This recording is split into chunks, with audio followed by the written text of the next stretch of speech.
Sejam todos muito bem-vindos a mais um vídeo aqui no Meu Mundo Otaku. Meu nome é Wellerson, tudo bem com vocês? E hoje eu quero trazer pra vocês uma primeiras impressões da Webtoon Existence, que é muito legal, eu achei muito interessante. Foi uma recomendação que me fizeram um tempo atrás, eu li recentemente e quero trazer pra vocês porque é uma narrativa mas bem legal. Tem um plot que talvez não seja tão original, né? No sentido, caramba, eu nunca vi isso na minha vida. Mas é algo que vai te fazer refletir. E mangás que te fazem refletir, te fazem usar o senso crítico ali, né? É muito bom. Então, vale a pena a recomendação e eu quero que vocês conheçam essa Webtoon, beleza? Sem mais delongas, vamos comentar sobre a Webtoon Existence.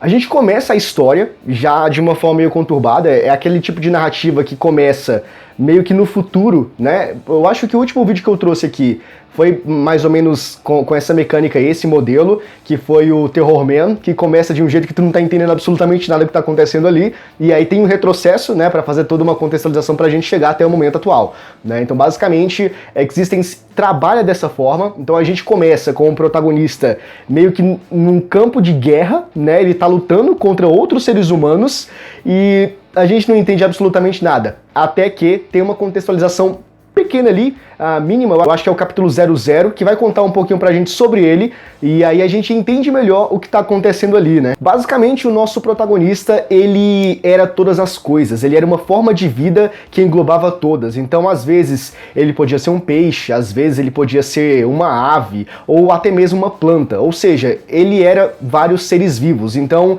ele meio que nascia numa forma, e ele vivia ali até certo tempo, né, sei lá, até o período de vida, né, limite, ou alguém matar, que eu vou chegar nesse ponto mais pra frente, e aí ele morria e reencarnava em uma outra vida, em um outro ser vivo, né, então ele fez isso por toda a vida dele, e a gente percebe que ele faz isso há bastante tempo, e ele está cansado disso. Então a gente percebe ali que ele tem meio que um desejo de morrer, ele tem um desejo de encerrar esse ciclo, porque ele está cansado de sempre reencarnar, sempre voltar à vida, e sempre presenciar tudo de novo, fazendo sempre as mesmas coisas, vivendo esse loop, né, então ele quer parar com isso, mas ele não sabe exatamente como fazer isso, porque ele nem mesmo ele sabe por que ele fica voltando, porque ele tem essa habilidade, né, vamos dizer assim, então ele simplesmente aceita esse fato, mas a questão é que ele está cansado de tudo isso. E muito disso acontece por causa do ser humano, né? Lembra que eu iria falar sobre o tempo de vida, né, que talvez é tirado dele? Então, quando ele reencarnava em alguns animais, e a gente tem uma cena ali de um elefante, que os caçadores matam e cortam o chifre do elefante, e essa não foi a primeira vez, aparentemente, é a primeira vez que a gente vê, mas ele tem todo um histórico com a relação com os seres humanos que é muito negativa, então isso vai corroendo ele aos poucos, e ele vai nutrindo esse ódio, essa raiva pelo ser humano, e a gente tem alguns monólogos então mais pra frente dele, falando que tem essas mortes, o ser humano não somente com animais, mas com várias outras coisas, ele é muito nocivo para o planeta Terra, e ele tá sempre fazendo merda, tá sempre destruindo a Terra, e ele não entende o porquê de tudo isso, porque meio que não tem uma grande objetividade em algumas coisas, sabe? Por exemplo, a questão de matar um animal pra deixar ele como uma peça de exposição na casa, sabe? Como uma espécie de decoração. Ele não consegue entender por que isso é bonito, por que vale a pena matar um animal por causa disso. E essa é uma das questões, tem várias outras que ele vai abordando ali, abertamente, né? Onde ele vai denotando todo o ódio e as razões do porquê ele tem um ódio pelo ser humano. E então a gente vai comprando a ideia do personagem, que aos poucos vai se moldando para transformar ele em algo maior e mais perverso mais pra frente, que a gente vai chegar lá, tá bom? Mas basicamente o grande problema dele com o ser humano é a destruição, porque na visão dele, a concepção que ele tem do ser humano é que é um agente do caos, só serve pra causar a merda, entende? Basicamente isso. E, enfim, nessa última reencarnação que ele estava, que era um elefante, que ele foi morto por um ser humano, e aí ele teve todo esse monólogo de exposição pra gente, de como ele interpreta a vida e tudo mais, ele acaba que reencarna mais uma vez, só que por coincidência, ou sei lá, né, como é que a gente pode dizer isso? Por ironia do destino, né, verdade, ele acaba reencarnando como um ser humano. E não pensem que, ele nasceu como um ser humano, agora ele vai viver como um ser humano, e vai ver como é difícil, vai entender a relação e tal. Sim e não, porque ele vai viver como um ser humano, obviamente, ele precisa, mas ele não vai conseguir compactuar com os seres humanos, ele vai seguir por uma vertente um pouco diferente. A gente vai chegar lá também, tá? Calma. É muita coisa interessante que acontece nessa Webtoon, então fica a recomendação pra você ler, tá? Eu já adianto aqui pra vocês, leia porque é muito legal, tá? Mas depois desse vídeo aqui, não fecha ainda não, tá? Fica até o final. Mas basicamente o que acontece é que quando ele reencarna como ser humano, aparentemente é a sua última reencarnação, ou seja, agora ele pode, enfim, morrer, mas acontecem algumas coisas ali que impelem ele a continuar vivendo, ou pelo menos tentar continuar vivendo, né? Então, basicamente, agora ele pode chegar ao fim, né, dessa jornada infinita que ele está vivendo como um ser humano. Esse é o lado negativo, mas eu acredito que ele vai vivenciar muitas coisas agora como ser humano. E outro ponto legal que teve dessa última reencarnação dele agora como ser humano, é que ele de alguma forma, que a gente não entende, e ele muito menos, isso que é legal, né, porque ele não sabe o que tá acontecendo, mas eu acho que isso é normal, né, eu acho que grande parte das histórias, a maioria pelo menos, o protagonista que tem um grande poder, uma grande habilidade, geralmente ele não sabe de onde é oriunda, né? Ele não sabe como é que surgiu tudo isso. Então ele também não sabe o que tá acontecendo ali, mas o fato é que ele meio que juntou todas as habilidades das outras vidas que ele teve. Então ele tem super força, ele é super veloz e ele é um super humano. É basicamente isso. Ele reencarnou como humano, mas ele não é um humano normal e ele não vai viver como humano exatamente, ou pelo menos os humanos que ele conhece, né? Vamos dizer assim, essa realidade que foi apresentada, né, que foi imposta ali pra ele. Enfim, ele é um super-humano com grandes habilidades, então isso vem de animais, pelo menos inicialmente ali é o que acontece, de, por exemplo, ele vai querer correr, então ele fala guepardo, e aí ele começa a correr muito rápido. Ou ele, sei lá, vai proteger de bala, ele fala tatu, e aí as balas não atravessam o corpo dele, né, como se fosse uma pele resistente. Ou ele vai pular muito alto, ou aterrissar, ele fala sapo, então ele tem essa habilidade desses animais que ele chama, e então acredito eu que as habilidades que ele tem são dos animais que ele reencarnou. Eu não sei se pode desbloquear outras coisas que não seja somente animais. Ele viveu também como planta, então não sei se ele vai ter uma habilidade assim do tipo, mas enfim, o que deixa entender, o que fica claro pra gente é que agora ele é um super-humano e adquiriu todas as habilidades das vidas anteriores dele. Agora, o ponto legal dele se tornar um ser humano é a questão dele entender o que é ser um ser humano e como o ser humano se comporta, como é que é a vida de um ser humano, né? E aí ele vai começar a entender a sociedade, né? Que funciona de uma determinada forma porque alguém instituiu que seja dessa forma para que alguns limites não sejam quebrados, entende? Existem leis para não transpor determinadas coisas, ou seja, para existir um limite ali. Então ele vai compreendendo essas coisas, ele vai aprendendo aos poucos. E é interessante porque essa parte é uma parte mais existencial, mais filosófica do personagem, né? De, por exemplo, ele argumentar que os seres humanos são todos iguais. Porque a gente tem que partir do pressuposto que ele viveu toda a vida dele sendo várias espécies de coisas diferentes, mas como animais, alguma coisa assim do tipo. Então tem uma divergência enorme, sabe? Existe uma discrepância absurda entre o que ele era e o que ele é agora. Então, ele meio que enxerga, e o que é fato, né? Assim, se a gente for olhar teoricamente, todos os seres humanos são iguais. Porém, ele vai dizer que existe uma diferença que foi posta exatamente pelos mesmos seres humanos que diferenciam eles uns dos outros, né?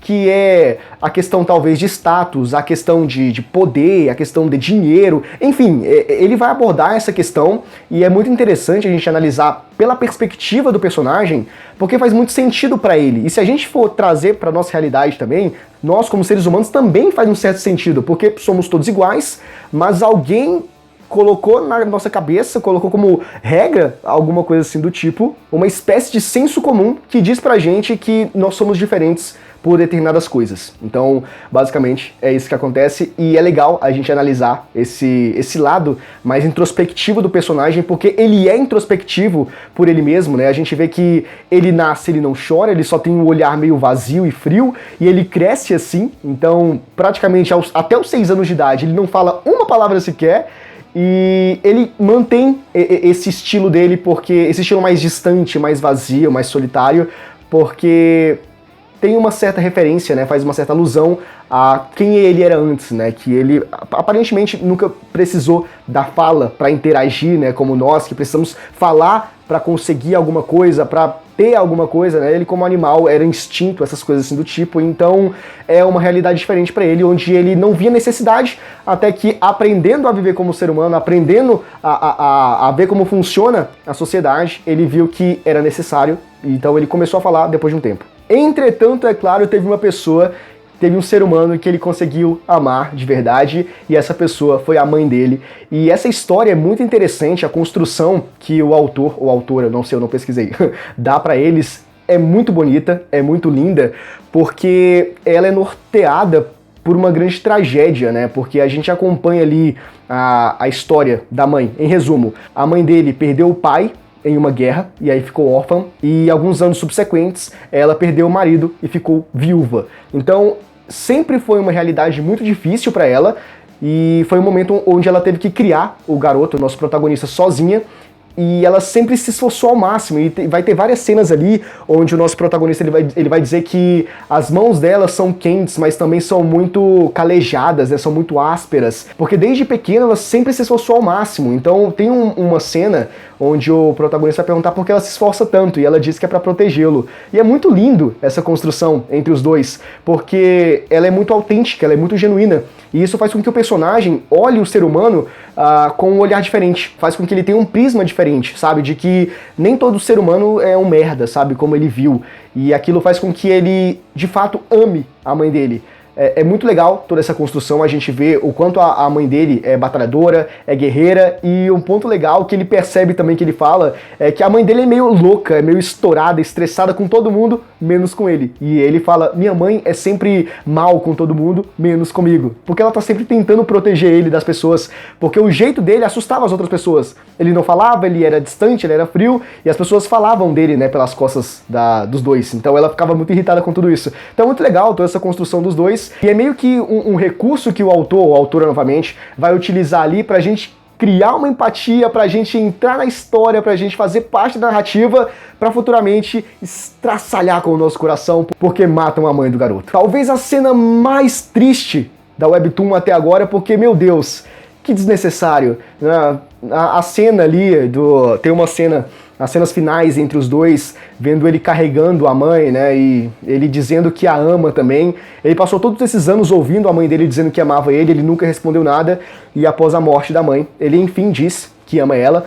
Então, essa cena tem uma carga emocional muito forte, e também é o estopim para algo que vai acontecer lá mais futuramente, que vai levar ao primeiro capítulo, que é o ódio dele pelos seres humanos, e ali ele faz uma promessa de que vai exterminar toda a raça humana. Ele mata os responsáveis pela morte da mãe dele e jura ali naquele momento que vai exterminar toda a espécie humana. Então, se antes ele já tinha um ódio genuíno pelo ser humano, agora eu não sei mais o que passa pela cabeça dele.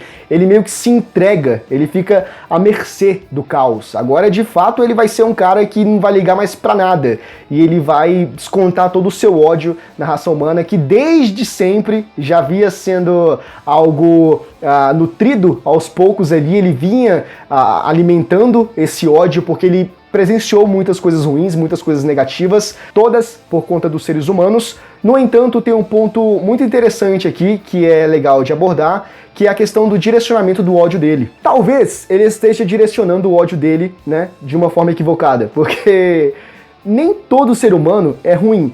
Claro, a realidade dele, o que ele presenciou, tudo que ele viu, foi uma verdade para ele de que o ser humano não presta. Porque o único contato que ele teve com o ser humano foram com pessoas ruins, com pessoas que causavam o mal, né, que faziam o mal. Então essa é a visão que ele tem.